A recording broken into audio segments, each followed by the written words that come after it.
From the 22 News Plus studio,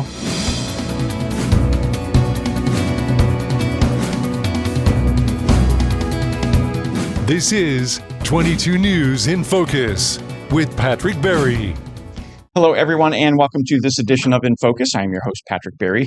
Today, we are recognizing and honoring the Reverend Dr. Martin Luther King Jr. Joining me across the desk today from Westfield State University is Dr. Nicholas Aieta. He is the History and Philosophy Department Chair from Westfield State, as I mentioned, and he has been gracious enough to come join me today to talk about Reverend Dr. Martin Luther King Jr. Thank you, Dr. Aieta, for joining me. Let's start early life. Born, how he became, got into became a minister, maybe some of his schooling, some of his early influences on how he would lead his life. So he's born relatively advantaged, I suppose you'd say. I mean, certainly well-educated parents and expected to do things in terms of getting a college education. He enters the seminary, similar to his father, and then eventually will also attend additional graduate school. He's educated mostly in Georgia, and then eventually does a 1 degree at Boston University. And when he's in the seminary in the early 1950s, he is in the early experience of dealing with segregation as an adult. So he's certainly had to experience it as a young person by that point, but now he's beginning to experience it as an adult. And at one of his early postings in Alabama, he is experiencing this not only for himself, but also for the members of his church. And he starts to become involved and he was certainly not alone in this. There were other individuals who had been participating in active resistance against segregation in public spaces and segregation in schooling. And the thing that raises his prominence, certainly both in the American South, but also nationally, is the bus boycott in Montgomery, Alabama. And he's chosen as one of the leaders for this. He's not the only sole leader, certainly, but as a religious pastor, minister, he's seen as somebody who can be a safe, I guess would be a word, representative for the public face of this protest movement, which lasts for a little over a year and is a highly successful example of using economics and nonviolence in order to try to affect some level of change.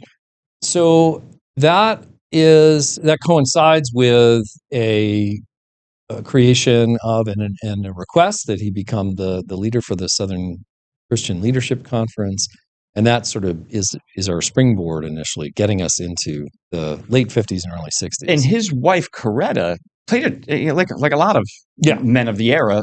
The wife played an important role in his mission, right? And not only as a minister, but certainly also as a national leader and as a civil rights leader. It's not uncommon to look at the time period and recognize that women who were important leaders, people like Ella Baker, for example, and others, are not always necessarily at the forefront of the conversation. Right.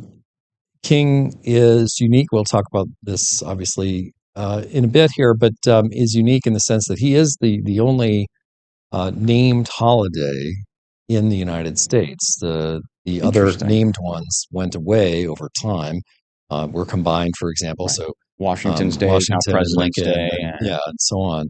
And part of the reason for that is that longstanding legacy that's connected to him. But yes, there's a wide array of individuals who are supporting him in this success. In the late 50s, about 10 years before his death, there was an attempted assassination of him.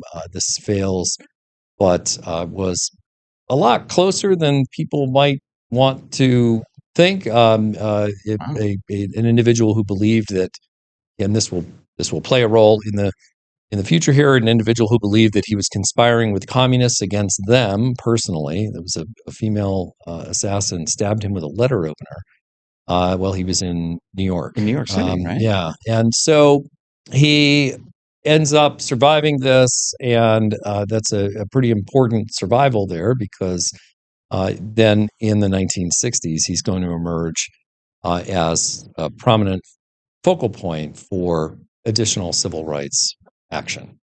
So as he is morphing into that role of a national figure, there are a lot of incidents throughout the nation. So he started off in the Deep South, but he started to recognize incidents across the nation, which hit him hard because he wanted to be able to speak out and bring people together in a peaceful, calm way to make put African Americans on a level playing field. Yeah, one of the things that in the 50s that he is speaking about, and it will continue into the 1960s, is equal access to education. Of course, prominently, the national Supreme Court decision of Topeka versus Brown versus Board of Education in Topeka, Kansas, rather. That decision emanates from some other decisions in other places. There's an important case in California, for example, that's focused on segregation of people of Mexican descent in public schools in the Westminster School District. And that becomes the inspiration for the legal case in Kansas. When the decision comes down, King points out that this is a decision, I'll quote him a little bit here, this is a decision that comes as a joyous daybreak to end the long night of human captivity. And this is because he believed that education was a freeing entity, basically. Right. And it's an important point that, yes, he's talking initially there about what we would call K through 12 education, but he also believed very mightily that higher education should also provide. Right, should also provide that kind of access. And for him, one of the things he's pointing out in this conversation that he was giving in 1957, he describes segregation in education as an evil, really, an evil that, and quoting him here, an evil that had occupied the throne of American life for several decades. And pushing that change is of great importance, because for him, he looked at education as then leading to better opportunities for individuals economically, which becomes a huge concern, particularly as his career evolves. And we are up on our first commercial break. When we come back after that break, we will talk about how his career and national prominence evolves into the early 60s. We'll be right back. This is 22 News in Focus with Patrick Berry.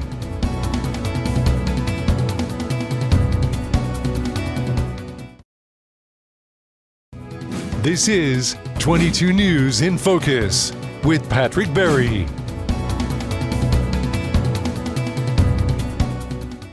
Welcome back, everyone, to this edition of InFocus. Here in the 22 News Plus studios, joining me today is Dr. Nicholas Ayeda. He is the chair, the History and Philosophy Department chair at Westfield State University. We're talking about the Dr. Reverend Martin Luther King Jr. Dr. Ayeda, thank you very much for joining me today. We talked about the early part of Dr. King's life leading up to the late 50s, his involvement in activism, really just on the cusp of him becoming a much more prominent national figure. Why does he get thrust into that role? Was it a choosing? Was he designated that person by higher people within the African American community? It's a good question. I mean, partially it's a choice. Partially, once he is selected as the leader for the Southern Christian Leadership Conference, some of it is I don't want to say it's out of his hands. It's not, but there are some things that transpire that definitely there are other figures who are asking him to do certain things. So he's in Alabama initially, as we discussed, but he was returning to Georgia later at the request of the leadership and other members in the SCLC. And part of that's about trying to find focus to the movement. So, okay, we were talking about education. We've worked a little bit here. Now we have some efforts in the early 1960s to push desegregation of higher education. most prominently at the University of Mississippi in 1962. But we also have questions about, well, did the 1957 Civil Rights Act do what we wanted it to do? And so there's issues there. And then there's efforts in a variety of places, including Albany, Georgia, and then in Atlanta and elsewhere, to try to expand the movement and get into and also connect with these other things that are happening. Right. Because he's not, for example, but telling the students in Greensboro, North Carolina, you should participate in sit-ins in order to help desegregate public lunch counters. But they're doing it, and they're adopting these nonviolent techniques. And in some cases, that's about training that's going on at places like the Highland School and so Right. on. Now, he is one of the greatest orators of all time. I mean, is that part of why he got to that level? Because maybe some others in the Southern Leadership SLC. SCLC. SCLC, sorry, another acronym. Right. Is it, other people in that organization just don't have the gravitas that he has? Well, I think part of it is about his status as a minister. Okay. And the beacon of hope and nonviolence. And that also has a great deal of importance in a variety of different communities, white and African American alike. And so that religious background and primary job was seen as something that could be leveraged, to make people actually start to think about these questions of inequality, both from an economic standpoint and, of course, from a racial standpoint. He's early in the 1950s as well. There's in this post-World War II period, there's a lot of uncertainty, a lot of distress over, obviously, what happened during the Second World War, but also over growing fears about what's going to happen next. And so a religious figure is seen as important. He is supported by Billy Graham, who was, obviously a well-known, even at that time, national figure, looking for trying to create an expanded connection with Christianity, evangelical Christianity in particular, in the United States. And so Graham's support of someone like King was seen as a possible a bridging partnership, because you have Graham, very prominent white religious figure, and King, very prominent African American figure. Yeah, and so that I think helps as well. And then he is involved in a lot of different areas. So he's helping out with higher education issues. He's pushing the government to consider issues on economic concerns, but also on additional civil rights efforts related to voting. He's very prominently connected to the efforts in Alabama and other southern states to change access to registration voting for voting. And then, of course, from 1963 forward, there's another elevation of fame after the People's March in Washington. Now, again, not everybody loved him. Right, Malcolm X calls it the People's Farce on Washington. But it's funny you bring up Malcolm X, because there were a number of other African American individuals into the late 50s, into the 60s, that didn't necessarily agree with King and his methods. Yeah, I think that the nonviolence for some people is difficult to take. And if we go back historically and look at the post-Civil War period, we can see that the African American community took advantage of the potential freedoms that were being guaranteed by the national government at that time. However, had to defend themselves on their own largely, particularly after the early 1880s. And then once the civil rights cases in 1883 do away with a lot of the reforms that took place there, the African American community is largely on their own, and they are using it when necessary. They are using, violence in order to protect their families and so on. That is not something that is a continuum, but by the 1960s, there is kind of this divide. Are we to respond to violence with nonviolence? Well, and as a pastor, you preach love your neighbor, nonviolence. Right. We are up on our second commercial break. When we come back, we will talk about the tail end of King's life, and then what has happened since then. Stay with us. We're back in just a moment. This is 22 News in Focus with Patrick Berry.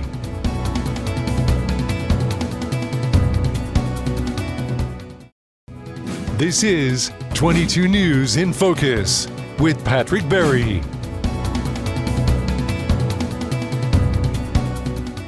Welcome back, everyone, to this edition of In Focus. I'm your host, Patrick Berry. Today in the studio with me across the desk is Dr. Nicholas Aieta. He is the History and Philosophy Chair at Westfield State University. Dr. Aieta, thank you very much for joining me today. We are talking about the Reverend Dr. Martin Luther King Jr., since today is the day we honor and recognize his contributions to the United States, actually globally, racial equality globally. Before we went to break, we were talking about the period of the 60s where he became a very prominent individual, but his prominence also put a spotlight or a microscope on him from, some of the federal agencies. Yeah, so there are detractors. Obviously, not everybody certainly wanted racial equality, and increasingly as he expanded his message to include things like economic equality, looking at issues of gender, and then looking at the expansion of resources in relation to the Vietnam War. He comes under criticism in a variety of ways. So the first instance really is that the FBI starts monitoring him in 1963, and that will continue until his death in 1968. And that's authorized by the Attorney General at the time, Robert Kennedy. The surveillance includes a lot of not technically speaking legal approaches, so tapping his phones and not out of the ordinary during that period of time, right? And especially under Hoover. Yeah, and it calls back to an earlier period in the 20th century where the government sometimes took action against people who were suspected of being connected to communism, and so on. This was true in the post World War I period, and again immediately in the post World War II period as well. So he is a target in these federal agencies, and he was seen as somebody who was potentially fomenting kind of an unraveling, if you will, of the Republic of the United States. He will also draw the ire of some other individuals. I mentioned earlier how Reverend Billy Graham is an ally of his, but once he also starts to speak about Vietnam being a negative for the United States, then Graham slips away as an ally, as does President Johnson. Interesting. And so that creates some other issues. But from King's perspective, the war was one that was not only occupying the time and resources of the United States when they should have been focused on issues of economic and racial equality, but also a misplaced war, one that was focused on taking away the potential independence of an entity in the form of Vietnam itself. So leading up to his assassination in 1968, well, some people looked at it that he was leading to division within American society, but that's not necessarily a fair assessment, of what he's doing. And keep in mind that for some people, this is deeply influenced by their own personal biases and racial persuasion and so on. So they might look at him as a rebel of sorts, as somebody who is trying to alter the fabric of what they understand the United States to be. And so in that respect, he might be seen that way. But what you also see in this 1963 to 1968 is an expansion of people with whom he's working. So he's working with not only the Southern Christian Leadership Council, obviously, but the Student Nonviolent Coordinating Committees. He's working with groups and a variety of civil rights leaders from a variety of different regions. So not only the North, but also the South, American West, and so on. And he is, not everything he does is a success in this time period, certainly. But we do see some big change in terms of access to voting and registration drives and that sort of thing. And then also the economic question, which is really what drives him to Memphis in this speech that he gives in April of 1968. So in April of 68, he's assassinated, and we fast forward. It wasn't until almost 20 years later, it becomes a national holiday. Yeah, and that's kind of rife with controversy to a degree. He is celebrated almost immediately. So, for example, there are organizations across the United States that by the fall of 68 and 69 are doing something. Okay. But it's the Reagan administration that signs into law the federal holiday. That's in 1983. And then it takes another 17 years really to get it all kind of in a row in a variety of different states. And there's a bunch of different reasons for that. I think somewhat ironically, sometimes it comes down to economics. People don't want a certain number of holidays and so on. But the real problem is that in many cases, states were clearly still struggling with both the economic message and the message of racial equality that King delivered. And, he's an individual who was looking at trying to bring people together, and yet the actions of individual states, including those that decided to, yes, we'll honor Martin Luther King Jr., but we're going to do it in concert with Confederate leaders like Robert E. Lee and Thomas Jackson. Shockingly, Southern states. And this is not only offensive just on the face of it, but is a real sort of stick in the eye, really, to the message that King was bringing across. And as we stand today, Martin Luther King Jr. holiday is the only holiday in the United States named after a person. A singular We've gotten rid of person. Washington Day. We've gotten rid of Columbus Day. Right. So we've got on the national level, he is the only American, I guess you could say, because Washington's holiday got combined with Lincoln. And for King, in relation to the spirit of Dr. King, I mean, I think one of the things that people want to think about is, and the president of Westfield State, President Thompson, points this out. This is about service. It's about what can you do that's going to better serve humanity, right? And that's really what the day should be celebrated for and acknowledged. And I would say that in my own experience, it's been an important part of making decisions about, education.